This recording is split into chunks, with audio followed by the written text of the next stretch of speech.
Let's go straight to meteorologist Bill Cairns for a check on the hurricane headed to the Gulf Coast as well. Bill? Well, Willie, we just found out this is now Hurricane Laura, and Laura is doing exactly what we feared over the last couple of days, beginning to rapidly intensify. It's getting its act together, and over the next 48 hours, it could become a beast of a storm as it approaches areas from Houston all the way up to the Louisiana-Texas border. So here's the latest on the storm. 75-mile-per-hour winds, Category 1 hurricane. It should continue to intensify from now almost all the way up to the time of landfall. The Hurricane Center shifted up to a major Category 3 at landfall. That'll be Wednesday night, sometime around midnight or so into Thursday morning. That's when the worst of the storm surge, highest winds, the most destruction and devastation will be happening. Now, the question is, how much of this hits the 2.3 million people in the Houston area, or how much goes up towards Beaumont, Port Arthur, or Lake Charles? So we still have a little wiggle room there, and there's still a lot of people that need to make preps now. Then the storm goes northward. Still a lot of power outages expected through Louisiana, flooding risk in Arkansas and areas of Tennessee. So our European computer model is a little to the left. Now, we always show this because it's the most accurate. It actually has the storm going closer to Galveston and Galveston Bay, and that would be a much worse scenario for the area of Houston, too.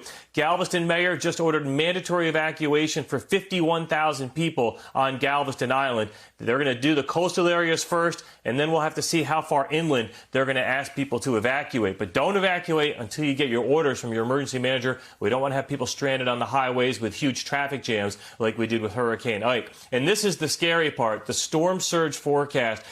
7 to 11 feet. So picture you're on the beach. You're standing on the sand by the water edge. We expect the water to be 11 feet higher than where your feet would be, with wave action on top of it.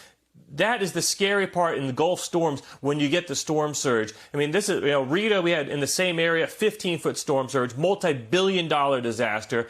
Ike, we had in the Bolivar Peninsula just to the east of Galveston. We had a storm surge there up to 17 feet. So you get an idea. We are very susceptible to storm surge. And if this storm gets up there to a Category 3, who knows, maybe Category 4, we're talking structures, houses, even on the pylons, that'll be wiped away. That's how serious of a situation this is. And we'll have water rises all the way to New Orleans. It won't be as bad in New Orleans, but especially the Houston area all the way to Cameron Parish. And I'll leave you with this one. The wind gust potential with this. Remember, the right side is the dirty side. That's where we could see the 100-mile-per-hour wind gust. Imagine the damage that'll be done in Lake Charles and Cameron Parish from that. The backside will have the weaker winds. You want to be on that if you have to be close to this storm. But again, don't take this Houston forecast for granted. This could easily shift and head your way later on today. We'll have updates throughout the rest of the morning here on MSNBC and, of course, over the next 2 days as Laura, now a hurricane, will be approaching the Gulf Coast. More Morning Joe when we come back.